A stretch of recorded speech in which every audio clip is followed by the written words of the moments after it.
Ilang araw nang nagsasagawa ng operasyon ang mga tauhan ng Special Action and Intelligence Committee for Transportation ng SAIC sa EDSA Busway. Marami-rami pa rin kasing mga pasaway na motorista ang patuloy na dumadaan dito kahit pa nga itinaas na ang multa para sa mga violator. At ang karaniwang rason nila tuwing nahuhuli ay dahil daw nagmamadali silang makarating sa kani-kanilang mga trabaho. Yung iba naman, humihirit na baguhan lang sila sa Metro Manila kahit di nila alam ang umiiral na batas trapiko dito.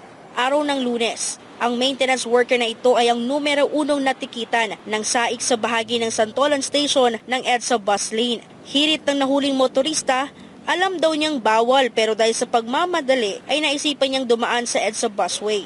Pero yun nga lang ay hindi naman niya kayang bayaran ng multa na ipinato kahit susubukan niyang umapela. Wala po bang pag Madadala ka na. Opo. Pero ibig sabihin wala po bang yung Konsiderasyon. Paano yun sir? Walang konsiderasyon daw. Kahit first offense po ma'am. Hindi rin nakaligtas ang delivery rider na ito sa operasyon ng SAIC. Ba't kayo dumaan dito? Madali lang kasi ako kasi malalate na ako. Wala sana ako kasi walang pera Pero bukod sa kanila ay kabilang din sa mga natikitan ay ang 2 pulis na ito na dumaan sa EDSA busway. Batay sa EDSA busway policy, hindi otorisadong dumaan sa naturang kalsada ang mga pulis lalo't kung ito'y nakasakay sa pribadong motor o sasakyan. Nagmamadali lang po. Hindi naman po maano kasi ako doon.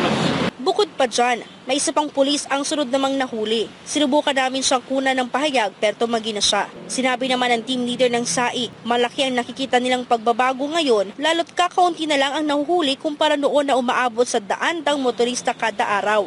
The unauthorized vehicle already are aware that they are not allowed to pass the busway and that will be a very good development. Sa ilang oras na hulihan sa EDSA busway ay umabot lamang sa 7 motorisang nahuli at natikitan ng SAIC. Nasa 5,000 piso ang pinakamababang multa para sa first offense, habang 30,000 naman ang pinakamalaki o fourth offense at posibleng revokasyon ng driver's license.